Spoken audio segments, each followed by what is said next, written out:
Alrighty, folks, here we go. We are in Unit 1 of the course now, which is actually in the order that the course is now done, is the 7th chapter that we do from your textbook.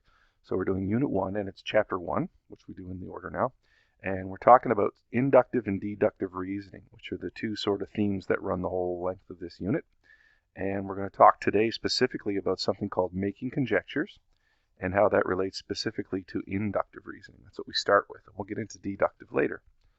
Okay, so we're going to talk about how we make conjectures. So what is a conjecture? Well, that's the first thing we have to figure out. So we have to understand what a conjecture is, and then we look at the ways that we make conjectures by observing patterns or by identifying properties. And then after we're through all that, we'll talk about inductive reasoning and what that has to do with all of this and see if we can understand that. Okay? So, understanding conjecture. First of all, a conjecture it's a statement that's based on available evidence that's yet to be proven. So we make a statement based on some evidence, but we haven't proven it yet. Okay, so that means we're going to formulate our statement by observing some patterns or properties of something. And then the statement that we make will be like a prediction, or sometimes a generalization of a pattern that we see. And then in order to sort of add a little more support to the conjecture, we can test it to justify it. But testing a conjecture doesn't really prove a conjecture. So this is where science and math really are different in our approach here. In science, when you formulate what's called a hypothesis, that's the equivalent of a mathematical conjecture. Okay? And then in science, you test a hypothesis over and over and over, and if it happens to work, or it happens to be correct enough times, eventually you call it a theory. And then if it's a really good theory, it eventually becomes a law, etc. Well, in math, it's not quite like that. We get a conjecture, and then we can test it. And that sort of lends some belief to the fact that our conjecture is true. But we don't ever believe that a conjecture is true unless we can absolutely prove it. Okay? And in math, proof is not something that we do by testing more examples or by gathering more empirical evidence. Proof is something that we'll get into later, but it has to be more rigorous than that. And the conjecture then becomes a theorem. Okay? Sometimes theorems are referred to as laws or rules, but theorem is what we're really after in math. Okay? So a conjecture becomes a theorem if it's proven. So let's get the ideas around how we make a conjecture. So here's an example of observing some patterns here. So what we see is a bunch of data. We're taking numbers that we're adding together, and we're checking the answer that we get every time. So these three dots together, of course, that's what we call an ellipsis. That means etc. So we sort of skipped a whole bunch and then tried one with some bigger numbers. So let's see if we can be a little more specific about what we're looking at. What do we notice about all the numbers that we're adding together? Well, we're just adding two numbers every time, and they're numbers that come one after the other, 2, 3, 4, 5, 12, 13, whatever. So what we're doing is we're adding consecutive integers. Okay, so those are consecutive integers.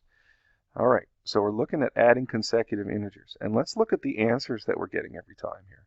We got a 5, a 7, a 9, and a 25.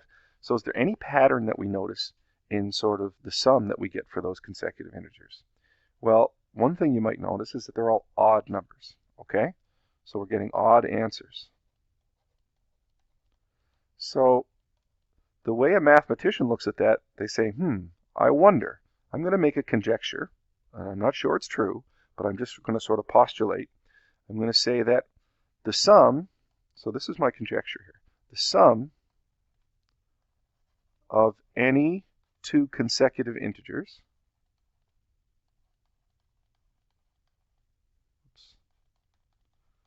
so the sum of any two consecutive integers is odd. Okay, so there's my conjecture. Now, I'm not 100% sure that it's true or false yet, but based on the data that I have seen, that's what I think. And that's what the process of formulating a conjecture is like. So what we did here is we looked at a whole bunch of examples to observe a pattern. We can also formulate conjectures by observing properties. And this is one that we know is going to be true anyway, but just to get our idea of how conjectures are formed. So I take my protractor and I look at a couple of different triangles. So if I look at the first triangle, and I see all the angles that we have that I've measured with my protractor, I see I've got 51 and 52 and 77. And what I might notice is that the sum of all my angles here is 180 degrees. That's interesting, but it might just be for that triangle, for all I know. So let's look at another triangle. And if I look at this one, 110 plus 30 plus 40, well, the sum of all those angles is also 180 degrees. So what I'm noticing here is that a property of a triangle. So I'm observing properties of a bunch of different triangles, and what my conjecture might be that the sum of the angles in any triangle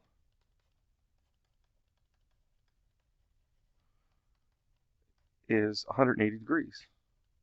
So that might be my conjecture here. Okay? The sum, I should say, make a complete sentence. So the sum of the angles in any triangle is 180 degrees. And that would be a reasonable conjecture. Now, we all know that that's true, but if we were just looking at this evidence, we might not know that yet, but that does seem like it would be a reasonable conjecture. Okay? So the process that we use to make conjectures is called inductive reasoning. Okay? And this is the first way that we're going to use inductive reasoning in this unit. It's intuitive. We sort of look and observe and sort of make a guess with our intuition. And it's all based on observation. And the conjectures that we make are formulated on some kind of justification, but it is not a proof. In none of these cases have we proven that those conjectures are true always. All we've done is we've shown for those examples, which is how we came up with the conjecture in the first case. So it's all about specific example. And it may lead to a true or a false conjecture. We don't know yet, but that remains to be seen. So a conjecture is a mathematical statement that's based on observation and intuition, and we usually formulate them by observing patterns or properties. Okay, it might turn out to be true, but it could turn out to be false. And this inductive reasoning that we're using justifies, but it cannot prove a conjecture.